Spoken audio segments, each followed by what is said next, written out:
corruption da barnan da ke cikin wannan tsarin ba tsari ne da zai yi a ce wai malami ya zo ya shiga shi kaɗai ko su biyu su iya gyara mu fatan da muke yi ni matsayina a cikin wannan shi gyara ba wai yana daga cikin sanin ayoyi da sanin hadisai bane ina cikin wanda da ƙarfi ba su goyon bayan malamai su shiga siyasa da ƙarfi ina inkarin haka domin na tabbatar idan malami ya shiga siyasa farkon abin da zai fara rasawa shine mutuncinsa na biyun abin da zai biyo bayan wannan ya rasa shine kalmarsa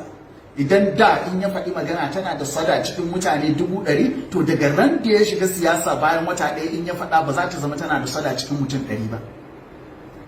to ana nan in bai hankali ba har addininsa sai ya rasa Allah ya kare mu to da ni ba na goyon baya a 100% wannan matsayin nawa tun shekara 20 haka yake kuma ba wani abu da ya faru wanda ya sa na ji ina da ra'ayin canji ko sassauci a cikin wannan. Wato gara su 'yan siyasar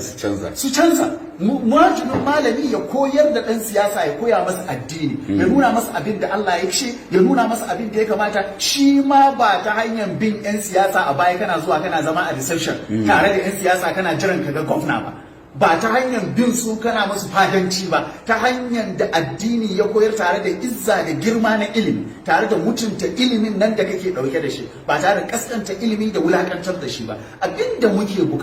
abinda muke bukata shine musulunci a aikace ba a surutu ba menene abin da nake nufi dan wai malami ya haddace ayoyi ko ya haddace hadisai ko ya haddace maganganun malamai wannan ba shi yake nufin cewa halayen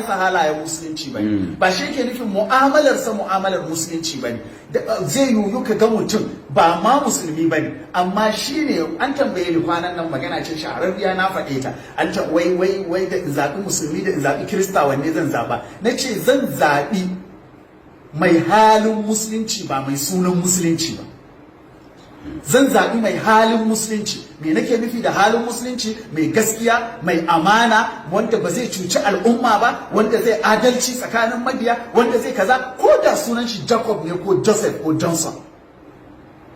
ba zan zaɓi mare wannan sunayen ba ko sunan shi Abdullahi ko Abdulrahman ko Abdulrahim